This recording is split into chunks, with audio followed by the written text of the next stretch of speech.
Rich Crandall from Stanford is joining us by telephone. And Ian Kitajima and I are here. We're going to have a wonderful time talking about design thinking, which we need badly in this world today.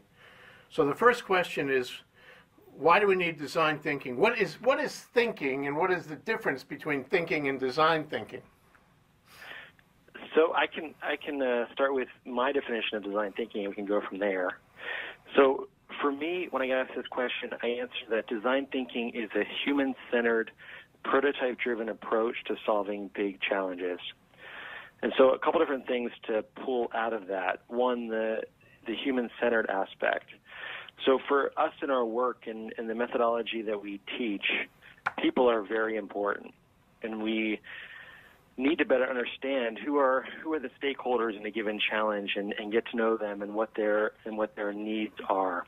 We need to design for them at heart and be optimistic and again have their perspective and their needs in mind. So that's the human-centered part. And prototype-driven for us is prototype goes beyond just a physical thing that has wires coming out of it. Prototype, it's more of a mindset. It's more of a mindset of failing fast to succeed sooner and trying things out and having a learning posture as you go. So those are kind of some of the main things that I talk about in the definition of design thinking. There's so much going on in the world with different challenges where that's not being considered, where the people aren't at heart, and that's the center of our process. We also think that design thinking is a temporary term. It's almost like horse with carriage. Like we're not sure what's going to be next, but it's the term that we're using for now. And so it's a little bit about how do we have people across industry and across different backgrounds start to take on a designer's mentality and what they're creating. And it has those elements, like I mentioned, the human-centered approach and prototype-driven. And that's one of the things that's special about our institute, where we're at, is that we have folks from across the university coming to take our classes. And they're on teams where it's someone from the business school, with someone from the ed school, with someone from engineering who are tackling what they're facing. And having those different perspectives really enriches the conversation. So I think we're in a time where people are thinking differently, and the information is a lot more easy to access, and how we deal with that and how we handle that and interpret that, and it's really exciting what's possible and what's possible for people to make these days and create and design the world around them to be better. Well, I mean, I think what I hear you saying, and you guys can, as soon as I get my 2 cents in here, you can take it and run with it. But what I hear you saying is, in a world of information, a world of the information age, we have to have new tools available in the way we train ourselves to think. It's more than, the old term of critical thinking. It's thinking to deal with multiple layers of data. It's thinking to deal with a very complex society around us. It's thinking to, find the essence of things and to make sense of things and to keep rational in an irrational world, or a world with no feelings at all. So what do you think? Well, that's an advisory term there. Right. What do you think? What do I think? I think the best, one of the easiest ways for me to explain, I think, design thinking and what it is to folks is, first of all, it's not about design. Okay, I think it's more about, someone says, "Hey Jay, be more creative, be more innovative," and people keep saying, think outside the box, and I really start hating that term already. But no one teaches you, how do you be more creative? How do you be more innovative? How do you think outside the box? And even for those folks who are very innovative and very creative, it's actually hard for them to explain, I think, a lot of times to the rest of us how to be that way and how to think outside the box. Design thinking is a process. I see it as a process. It's a way to actually teach ourselves, teach our educators, teach our business leaders, government officials, and our kids how to be creative and innovative and think outside the box.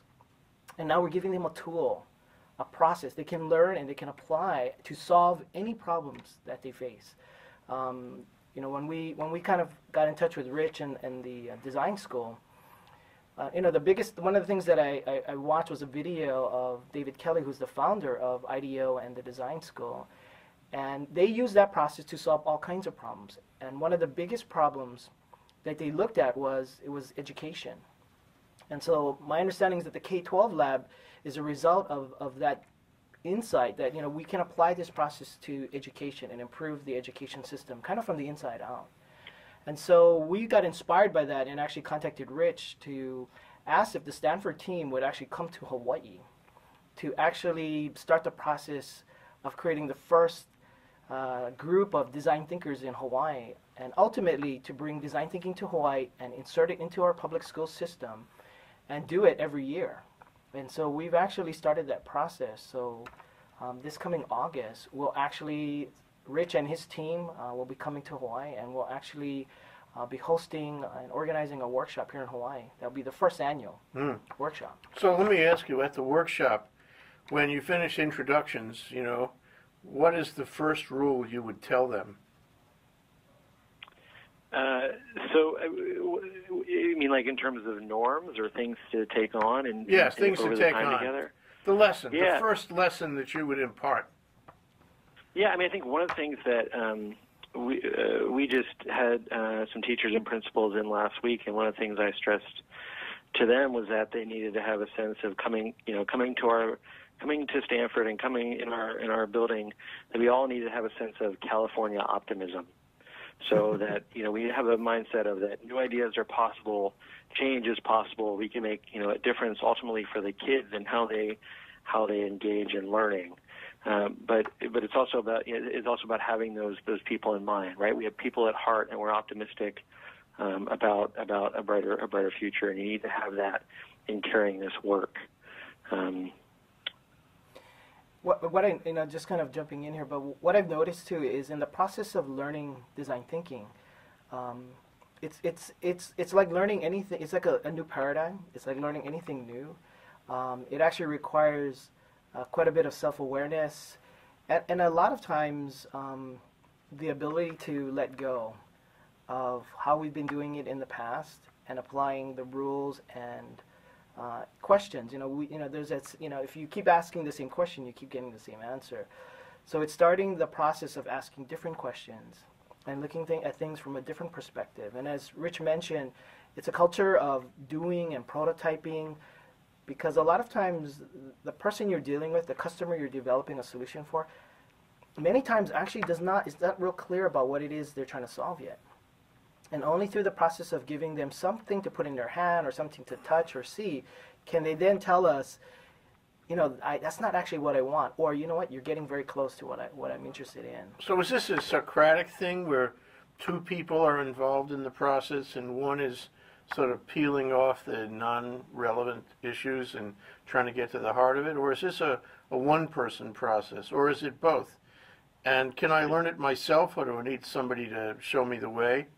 And again, I'm interested in an example of what you would say to me to, when I'm cool, right? I'm cool, I'm in the right frame of mind, I'm optimistic, I have clarity at this moment, which isn't very often. and you say, okay, and I'm ready now, I'm ready to receive. Mm-hmm. So what is the advice you give me on the way out the door? Yeah, so a couple different things on that. One is that it's really hard to convey what we're about through a textbook. We're an experiential place. We're a hands-on place. We believe in diving right in from the get-go. And we believe the best way to experience design thinking and to understand what it is we're talking about is to do it. And so for our participants in our workshop, we often take them through more than one design challenge to get them to have a sense of what we're talking about. And we're a team-based place, so everything is in teams for the main challenges that we do. But the first thing that we do sometimes, and I think Ian's been doing this with people in Hawaii to get them excited about August, is we've done a partner activity where you can have a partner with you and you're designing for that partner, and it takes you through process to have a better understanding. We also have another different 1 hour activity that's in teams. to help make sure we're on the same page in terms of what it is we mean by brainstorming rules, and having a human-centered perspective, and gaining empathy for people, and having that drive our designs. So I think it's hard to talk about it without doing it first, and often we give people an experience, and then there's power in the debrief to talk about what you experience after it's happened. Okay, well, putting that aside for a moment, the environment for the teaching of design thinking would be a group, or would it be two-person teams, ideally, or would it be multiple-person teams? I like 4 to 5 person teams. Okay, and it's a case study kind of problem experience, solve the problem. Yeah, I think it's very important for us to have for our students to have authentic audience in what they're working on. So often for our classes, they have real world project partners, and the project partners are bringing in challenges that they're facing, and there are things that our students will work on. So, for example, one that was done recently was the on-ground experience with JetBlue, or Visa was a project partner in thinking about helping save small businesses by helping small businesses save. So it could, that could be time, it could be money, it could be relationships, whatever else the students find in the work that they do in going out and talking to people, in that case, small business owners and other folks associated with small business. So it's real. They're real challenges. Real partners. It's a lot of we as a teaching team help facilitate how they connect to people and get to know them. But it's a lot on the participants and the students to get a rich understanding of what the challenge is. Am I right to say there's a fair degree of psychology in this? Can you say more about that? I'm sorry? Can you say more?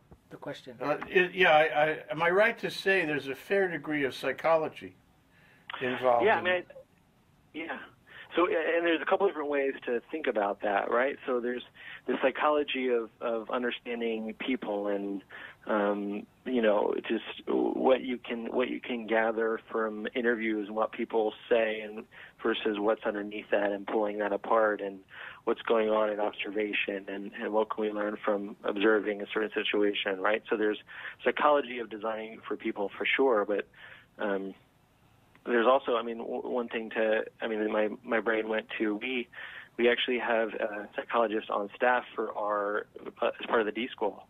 His name is Julian, and we call him the D Shrink. And he was brought on initially to help students with thinking about working on teams and what that was like.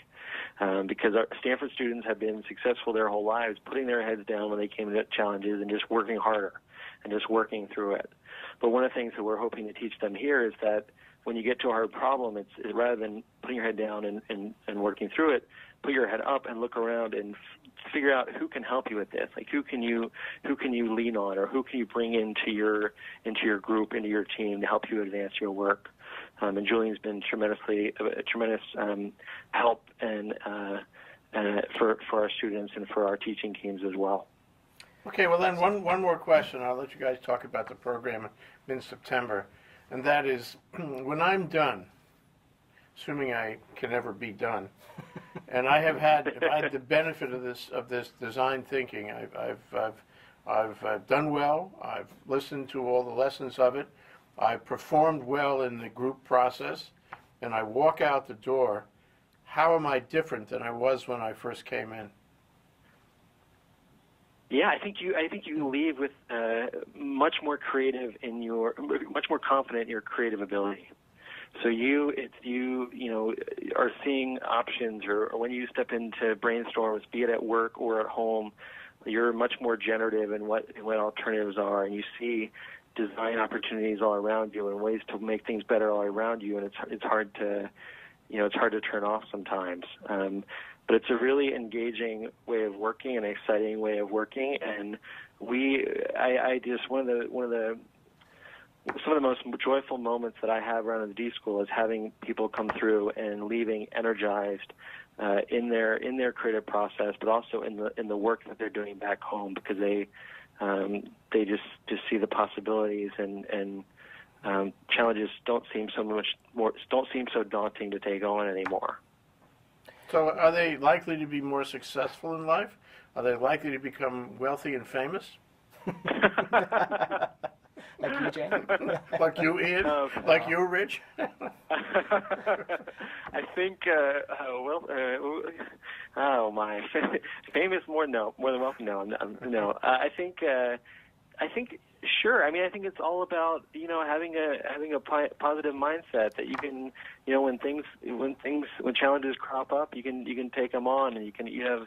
I mean, that's what I hope for most with the kids, right? For the middle schoolers who don't really think there's many alternatives or many options, and they're maybe down and out. How to give them a sense of hope and a process to when things go wrong or things get tough, like how to design their world to be better. So I don't. I don't know, rich and famous. I don't know. I think I'm tremendously thankful for the DSchool and how I really feel like my life has been proved now that I see myself as a design thinker, and I know others around me feel the same way. So I'd say it's more true than not. But yeah.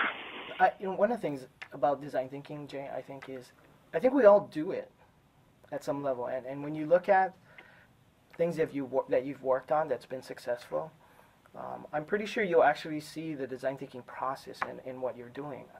Unfortunately, I think most of the time when we are working on projects or solutions, or we're looking at solutions for customers, is we wait a really long time to actually start interacting with the customer or with the person that we're solving for. So I may spend very little time trying to understand your problem because I want to be really efficient. I want to spend 1 or 2 days with you. I want to be really efficient, and then I want to go off and lock myself away with my team and start developing a solution for you. And then 6 months later, I'll come back and go, here you go, Jay. And normally, that's actually when most of the design thinking process starts for most people. And unfortunately, what happens now, I think we all know, is you're going to tell me, this is not really what I wanted. It's close, but we have to go through a lot more changes. But the problem now is that we've spent 6 months, we've used all the budget and the time, but now we're actually doing the design thinking process, which is actually to start interacting and get feedback and really iterate on that solution. So we actually do it in a way, but what Rich and the team is going to show us the actual process that actually occurs, but learning to do a lot of it more on the front end and actually spending more time with the customer, kind of iterating through the process and doing rapid prototyping, so that when we get to the end point in 6 months, we're getting really close to what it is you want. And that's, I think we've noticed that when we've seen successful projects, is that the team actually has spent a lot of time kind of designing with the customer versus for the customer. And in the process of doing that, I think what we'll also discover is very deep insight into some things that you want, that you never knew you wanted. And in that process, I think we'll have that discovery that then sparks, I think, the inspiration that leads to entrepreneurship, that leads to people having, starting companies here in Hawaii and pushing those companies forward, that leads to the riches and the fame that some people may want. Well, let me give you my experience as a lawyer. Okay, guy walks in, and you say, "What's the problem?" Okay, and he tells you the problem, and he's got all kinds of biases in there, and he's usually he's got an emotional overlay on it, and so he gives you a fact. You have to test it. You listen to him, and you're respectful, but you have to test everything he says. Yeah. Some lawyers do this more than others, but the best ones are the ones that really see what he's saying, really see it, and they keep on asking him questions until they sort of take the chips off the marble and find the real deal. And it is iterative in that sense. Then you're going to test him. You're going to give him a rule of law and say, do you think that you fit within this rule of law? Because it seems like you do. And then you find out more, and you find out that when he's pressed, maybe the fact should be a little bit different. And so you go through an iterative process, really, you have to, all the time, in order to find out what will work, what will test out in court, and whether the document you're trying to draft, the structure you're trying to build will work or not. So it is, in the legal sense, I shouldn't say it's always that way, but I'd say it should always be that way. Is that what we're talking about? Yeah, you're a design thinker right there.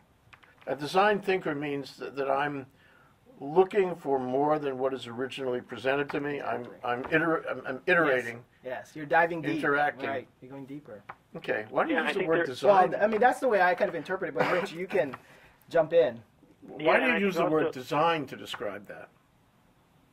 I think because some of the aspects are come from design.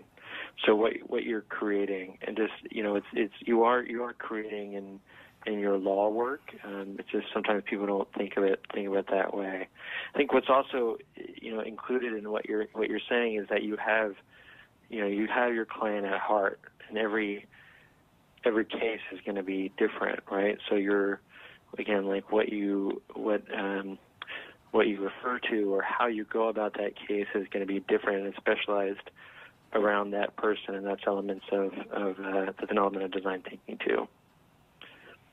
At the center of everything is the end user, and in your case, it's your client. Yeah. And you're trying to, there's so many assumptions that you have to kind of test out. Yes. Right. And so the same thing, we see a problem, and then we want to, but there's so many assumptions, but we're jumping through already to solution before we really understand a lot of the time what the problem is. Yeah. And so you can imagine in technology companies like ours at Oceanit, it's very easy to kind of go, I think I know what Jay wants, and go and lock myself away for quite a long time and spend a lot of money, and then only to come back to you a year later and you saying, this is not what I wanted. It's close, but you made all these assumptions. Yeah. I didn't spend enough time. But if I have this design thinking process, which again, we all understand, I think when people see it, they go, yeah, we do that.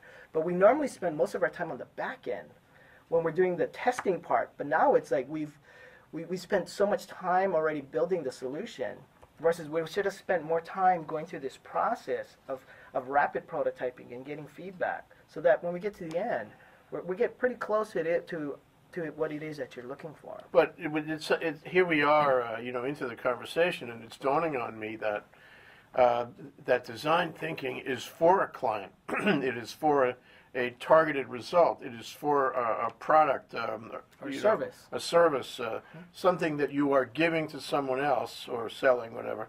And it's not for you personally. Am I right? It is not because you want to lead a more metaphysical life. It's so that you can do well in providing services and goods to others. Yes. Is that okay? Especially a company like Oceanit. Yeah. Any company. Any company. Yes. Any company. And I think, it applies to, I think there's a couple things in there. One, it's really powerful to have someone else in mind who you're designing for. Like, it's much easier for me to, have to be able to look at what's going on for someone who I'm interviewing or observing and be able to pull apart what that person's needs are and come up with ideas for that person's need in a given design challenge. Much harder to do it for myself. And so we talk about sometimes it's need finding. We're finding needs out in the work that we do in our field work. It's not me finding. It's not about us. It's about that other person. And really, I believe that design thinking elements can happen or can be applied across the board, both at home in terms of like our kids.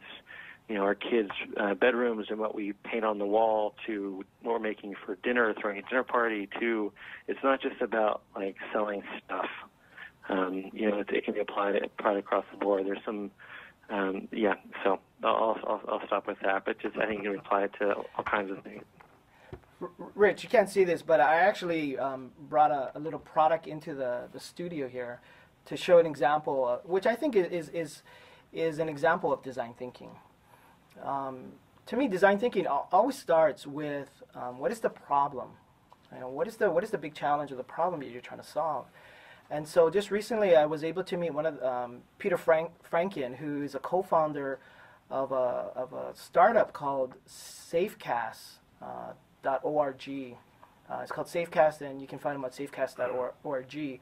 And actually he's in Japan, and after the Fukushima plant explosion and the other explosions of the plants there. Of course, radiation release, there's a big concern about radiation and where that radiation is gone. You can't see it. The hard part is that there's actually, it's very difficult to get information about radiation movement through Japan. And it's very expensive to get Geiger counters. It's impossible to get Geiger counters right now in Japan. And so they actually started building and putting together little rapid prototyping, and actually they've put together these units where they call this the B Geiger, which B stands for bento. So it's the shape of a bento box. Okay. And the Indeed, size of a it's bento about that box. size, yeah. And this is a mobile Geiger counter system with a GPS in it, and you attach this to vehicles. They've been giving these out to volunteers and putting on vehicles and driving them all over Japan. And it basically captures information about the radiation levels that then get uploaded to the safecast.org site. By wireless or Well, there's actually a little memory card in here, so you take it out, you upload it to their website. Mm-hmm. And so now there's actually all of this information about radiation levels all over Japan. And now there's actually, it's also for Hawaii as well. So I've actually taken this around a couple of times to collect data here in Hawaii. Everything looks very normal. But in some parts of Japan, the radiation levels are upwards of 5 times what they are in Hawaii. Hawaii is very low. I mean, it's like, it's not even there. And so driven through Waikiki and other places. But this is a great example. They put this together in 3 days. Very, very quickly. They put together these Geiger counters, got them out to people, and then they've been iterating, and they get feedback from people. They've been improving it. And actually what they're coming up with is a smaller unit as well and less expensive. And they're also making a kit. So you actually can turn your iPhone into a Geiger counter. And all of this information is open sourced. They make it available on their website. So if people want to build units, the software, everything, so it's all open source. Crowdsourcing this so that people are out there gathering information and sharing the information about radiation levels, not just in Japan, but now hopefully in other places of the world. And so this is, I think, a great example of design thinking. I agree with you that it's smart, it's responsive, it's now. It certainly is something that's appropriate for the immediate problem. It's creative, but why is it design thinking? I think we're getting stuck on the words. To me, it's more about the process. Okay. Right, and it's really learning the process. And again, I go back to, everyone says, Jay, be more innovative. Well, how do you do that? Be more creative. How do you be more entrepreneurial? We want our kids to be more entrepreneurial. We do business plan competitions. But I think at the heart of it is where's the creativity, where's the inspiration to do something? And when we can teach a process, in this case what's called design thinking, then I think we can actually do a lot more than what we do today. Instead of just say be creative, I can give you the tools and the processes to actually be more creative, to, I think, do things like this that actually change the world. And that's ultimately, I think, what we want for folks here in Hawaii and for our kids.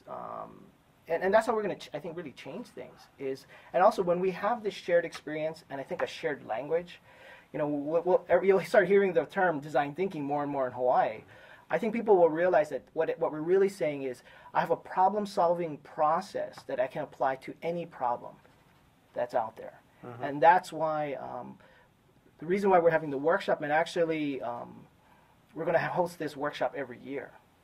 And so I think we're going to see some really dramatic results coming out of the workshop in terms of people going back and being inspired and actually looking at what do I do with this process in terms of solving? How do I want to use it to solve other problems? I have to say that Oceanit, in my humble estimation, is already involved in some very creative thinking. Everything you guys do is creative. Sure.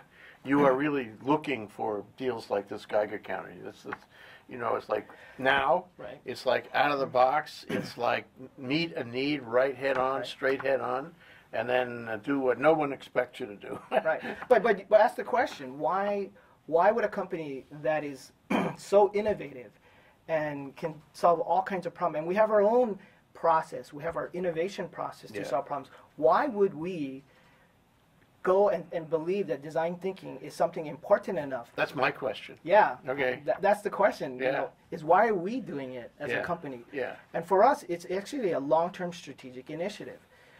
what we've seen and what we always feel is we have an incredible process to solve problems, and it's very scientific, it's very engineering oriented, and that's the really hard skills. And I think that's really great. And through STEM and all the things we do in Hawaii, we're creating these, this whole cadre of engineers and scientists.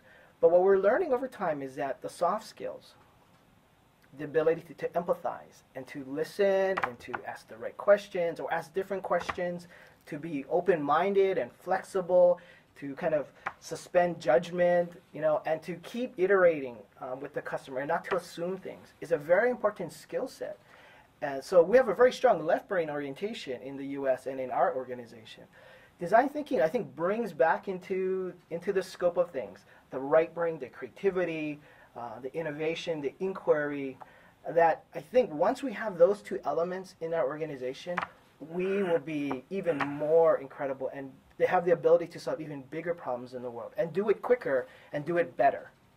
So for us, we're always trying to learn and get better at it. So to us, the design thinking process is finally we found something that we can actually now teach everyone in our organization.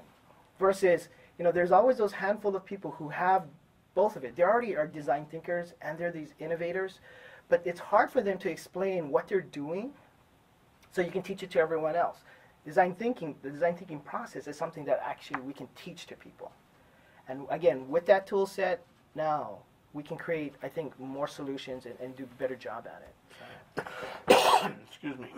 So, Rich, it strikes me that Oceanit is an easy student because Oceanit has a full appreciation by virtue of its corporate culture of exactly how valuable this is and would be. But not everybody would have that appreciation. And do you find that some people are, like some corporations are born to do this, and others it's really uphill? I think I've done a number of workshops over my time at the D-School, and have had a lot of skeptics throughout that time, and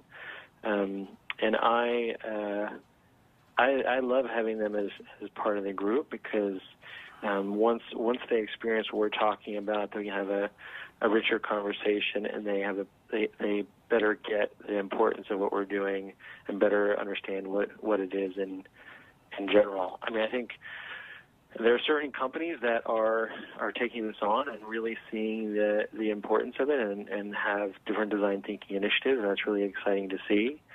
I think of course, there are going to be others across the spectrum that are still going to do the same processes and go about things the same way that they have for some time. So it's fortunate for us that people are excited about what we're doing, and we can't handle the demand for what we teach. So it's great to be able to work with so many folks who are excited. Do you foresee a time when there'll be a school or a franchise, taking these principles everywhere, where you have people sign up for you to come to a given company and teach these thought process ideas to the company, just the way Oceanit wants to have that, and that industry or companies that are involved in design issues, will be calling on you or your progeny, your industrial commercial progeny, to do this on a grand scale, around the country, around the world. What do you think? Is this going to happen? So, there's a couple different ways to answer that. One is that we do have an executive education initiative where people do come from around the world to get an experience in what we do. And we do have a relationship with a number of different companies nationally where we've done work with them in developing their folks as design thinkers. I've been to Boston and done some work with Fidelity, for example. So and what's also exciting, and I've also been to Japan last summer. I did some work with design thinking with some students in Japan last summer. It's exciting for us that there is that this movement is growing, and we want to be one of many D schools around the world. And it's thrilling that there's a D school that's starting up in Paris, and one in New York State, and there's an initiative in Amsterdam that's going that has a lot of legs. And there's different folks around the world who are doing things, and it's really exciting for us to be on the forefront of the movement. And we're hoping the University of Hawaii will also, when in February of this year, myself, Pat and Jen Sullivan, as well as Bruce Liebert and Susan Yamada from the University of Hawaii, we actually visited the design school at Stanford. We didn't get a chance to meet Rich at that time. I didn't know that there was the K-12 lab of the design school, but we got a chance to visit the folks there, Bill Burnett, and David Kelly, and all the top guys there, and got an incredible experience of what the D School is doing, and the gathering place that it's become for kind of bringing down the silos within a university to teach kind of a more holistic approach to problem solving. So actually what we're hoping is that the university will also be participating in the August workshop, and I'm pretty sure they are.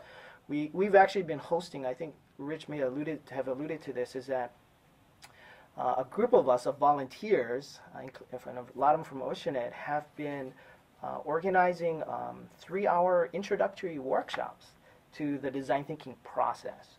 And so we've done 6 of those workshops, and over 400 people have actually gone through that 3-hour workshop. And again, it's to really give them a little taste of what the design thinking process is about. And from my experience of seeing people in that process, it's very, very hands-on, it's very interactive, and it's a culture of prototyping, as Rich mentioned. And so you can see the energy level, you can see the engagement, and everyone who's gone through their workshop, including many skeptics, have all come away from it basically saying, this is a process we need, and we need to teach it to ourselves, we need to learn it, and we need to teach it to our kids, and we need to teach it.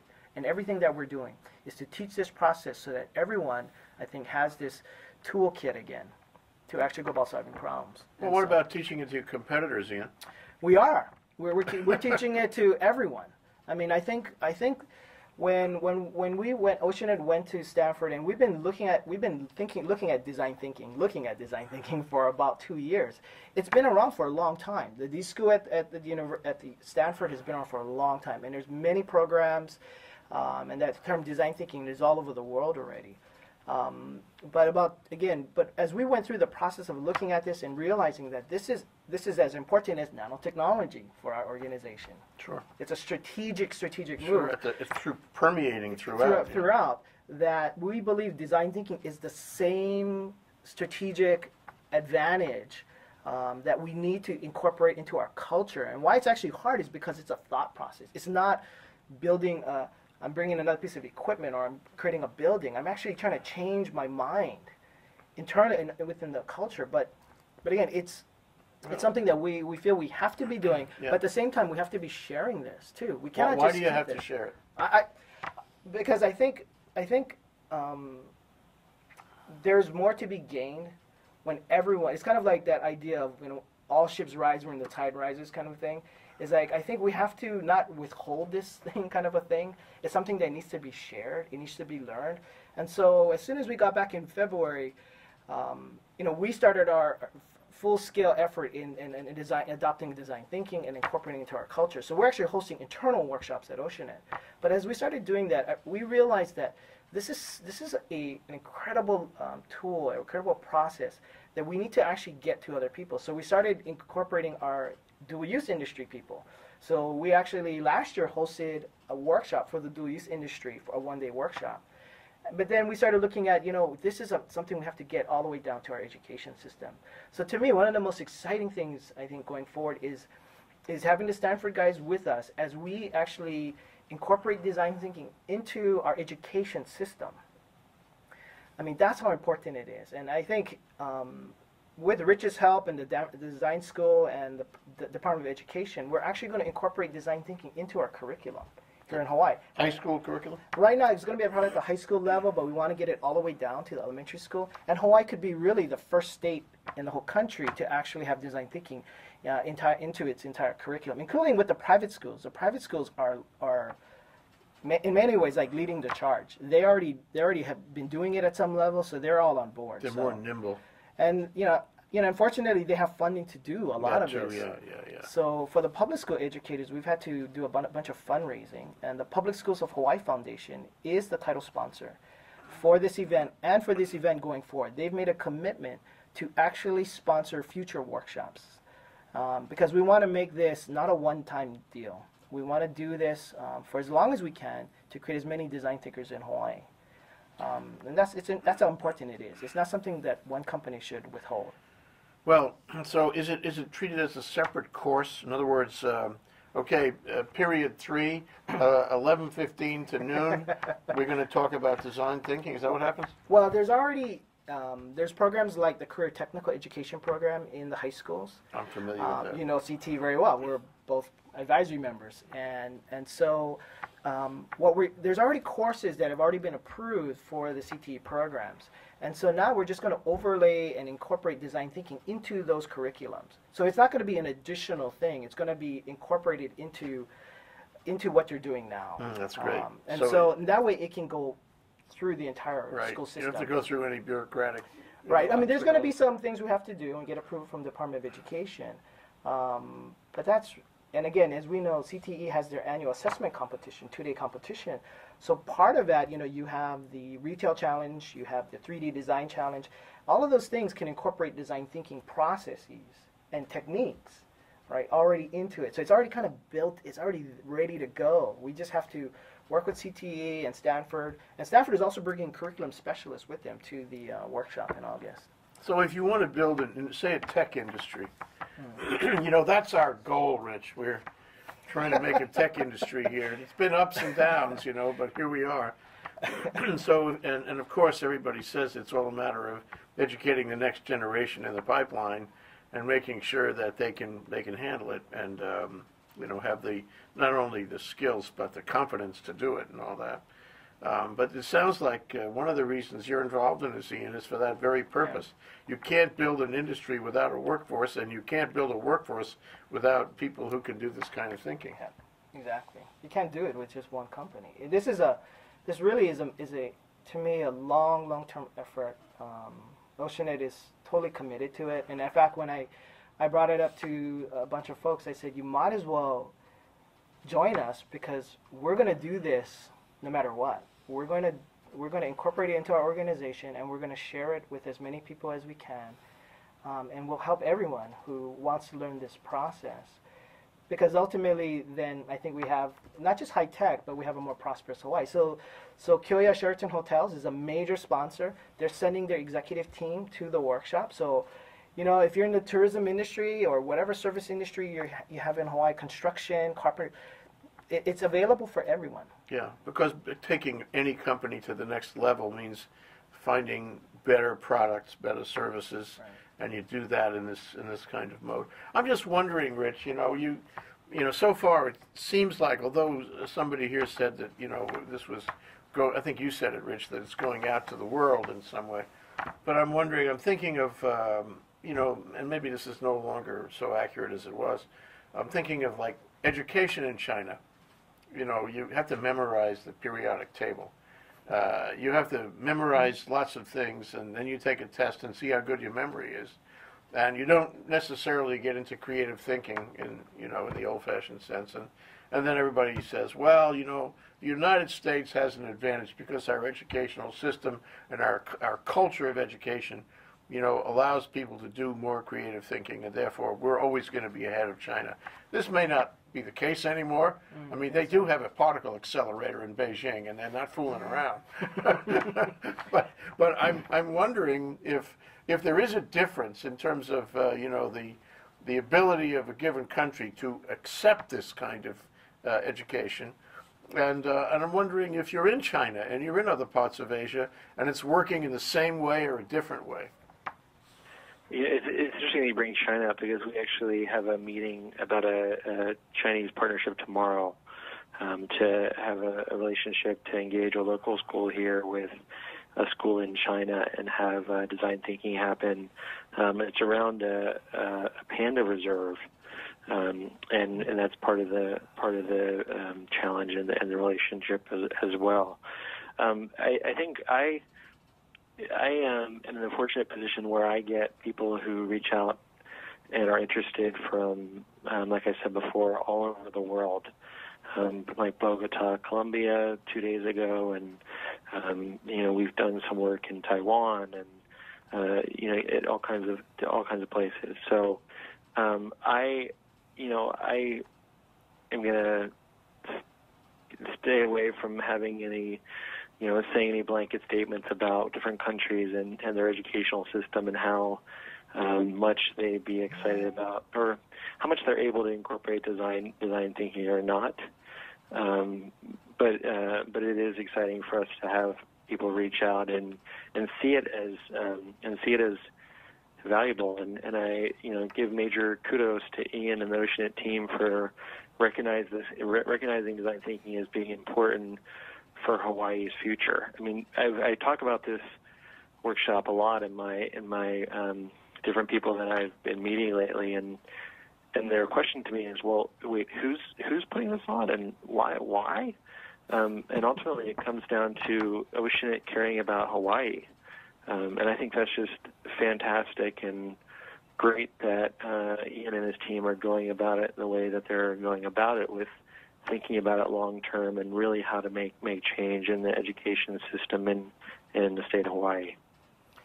This is and thank you, Rich. And this has really gone beyond Oceanit very quickly, and we can't do this in 4 months by ourselves. I mean, we started it, but it's really the people that have come to help us that have made it all possible. So we have the Hawaii Technology Development Venture, we have ISIS Hawaii, the Innovi Group. Again, the Public Schools of Hawaii Foundation is the title sponsor. The Kyoya Sheraton Hotels, Hawaiian Airlines has stepped in. AIO Group will also be stepping in to support, because really in 4 months we've been able to do 6 workshops, go out to 400 people come to this workshop, organize the workshop at the Sheraton Hotel because of the Sheraton people and the Kyoya folks, organizing with rich folks. All of this is a result of really, what I love about it is that it's not just one organization or one company or one person. It's really this incredible team of folks. In many ways, doing the design thinking process, which is learning from each other and failing quickly in order to succeed sooner. And so it's been an incredible process for us all, and that's, I think, the beauty of it. And I think we can do more of that in Hawaii. We will solve so many more problems than we could ever do by ourselves. And so we're really fortunate and really grateful to the Stanford team to come to Hawaii and actually host this workshop. We have actually all these volunteers as well. So we have about 30 volunteer coaches that are committing 5 full days to be a part of this. And correct me if I'm wrong, Rich, but this is probably one of your largest workshops. We have about 150 attendees and about 35 volunteers. So we have about 180 people, 85 people at this upcoming workshop. How did you find the people who would participate? In terms of the attendees for the workshop? Well, both. Well, one of them is, of course, we've been hosting these 6-hour workshops.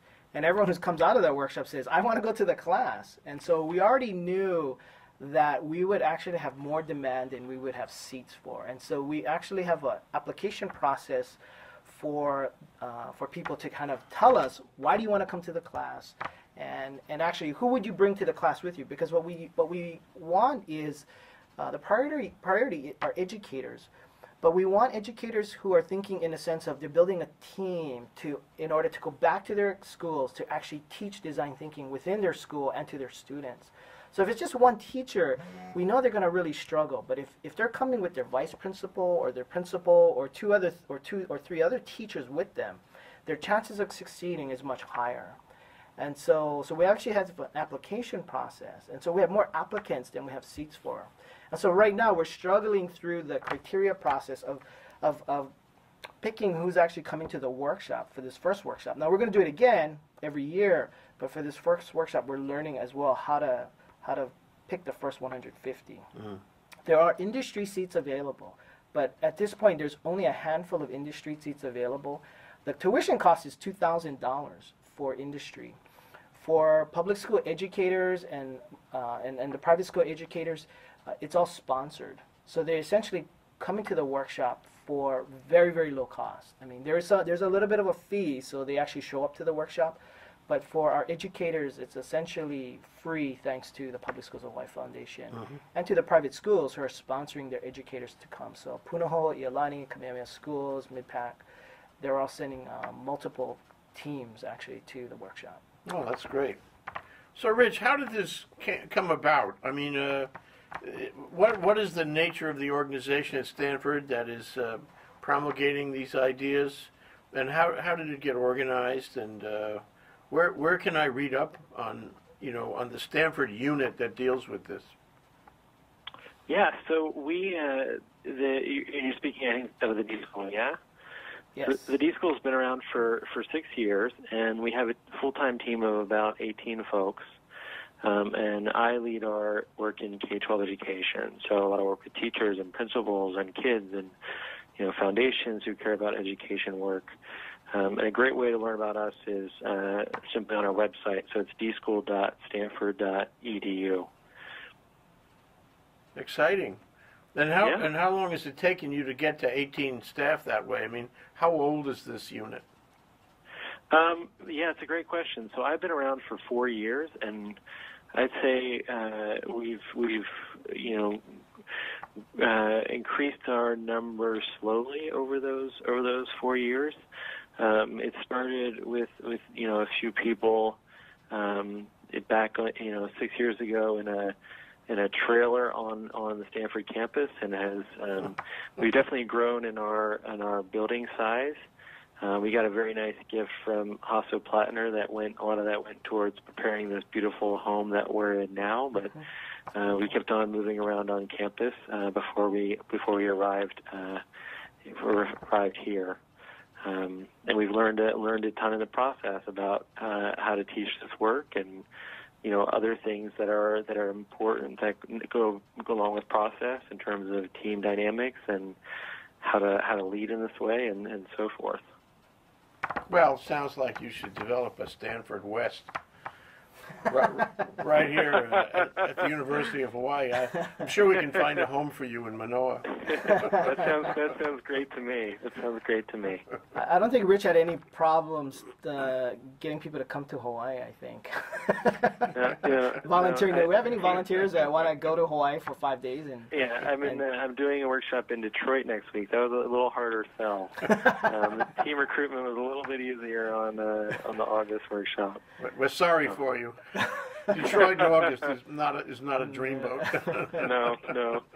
August in Hawaii is. Yeah. So what's going to happen after? What is the next step after the program you're putting on in September? Well, there's actually there's already beyond this, and this is the kind of the annual 3-day big workshop. But we are hosting already. I think we have scheduled 2 other workshops. Again, small 3-hour workshops right after this. And so what we'll continue to do is host these 3-hour workshops to give people kind of, again, a little poo-poo experience of design thinking. So in all kind of anticipation of the upcoming workshop again next year. And we're learning that this time that we're doing it is right at the beginning of the school year. So even with that, and most of the teachers have to get substitutes, the class is full. But we'll have to consider next year something, maybe at the ending part of July or something just prior to the start of the school session. So, and we'll continue to do that. We'll work with CTE and the Department of Education, the governor, to actually incorporate design thinking in the curriculum in our public schools. We'll also be working with all the private schools as well to support them in their initiatives. And then again, everything culminating back again for an annual 3-day Stanford Design Thinking Workshop. And we're trying to get more and more industries involved as well. I mean, it's been primarily focused on educators, but we want to make sure that our industry friends understand and have incorporating design thinking into the organization and value it. So when they So even if a high school kid doesn't decide to go on to college here in Hawaii, but actually has had 4 or 5 years of design thinking training in the high school, that young man or woman is actually valuable to an organization already. And so, but it's only valuable if I in the organization actually can have using it and doing it and can go, you know, this young person, you know. And so we have like marketing interns right now that are going through the design thinking process, and I think they're surprising themselves because they've already surprised our clients that this work was done by college interns. It looks like it was done by professionals because the thought process that they're following is iterative, it's discovery, it's all this insight. And so from the client standpoint, it's like, wow, this is fantastic. Yeah. You guys are great. And then I tell them, yeah, it's being done by our marketing interns. They're like, wow, this is an amazing process. Yeah. It makes these young people very valuable very quickly. So you want to promulgate this on a continuing basis to as many people as you can possibly reach. Is Absolutely. that it? So why don't you use, video? Because I always ask that question, Rich. Because Rich can tell you right now that this process is a very hands-on, interactive process that's very hard to capture in video. It's the difference between seeing the menu and actually having the meal. The workshop is August 11th, 12th, and 13th. 11th, 12th, 13th is a Thursday, Friday, Saturday at the Sheraton Waikiki ballrooms. If you want more information, you can go to designthinkinghawaii.com. For some links there, and also we're on Facebook. There's a fan page that's been set up called Design Thinking Hawaii, and so everything you want to know about what we're doing about design thinking in Hawaii as well as around the world is being posted there, including all the links to the workshop and things like that. The actual links for the registration to the public educators and private school educators is actually a private link. They'll actually go out through email to those folks who've been selected. But if you're an organization or a company, you want to attend the workshop, you can find a link to actually register for the workshop. Thank you, Ian. Okay. Thank you for organizing this. Thanks for coming down. Thanks, man. Thank you, Rich. Thank you for participating on the telephone. It would be better if you were here, but we can do that later. We'll do that later. All right. Take care now. Thanks a lot. Aloha. Thanks, Rich. Bye-bye.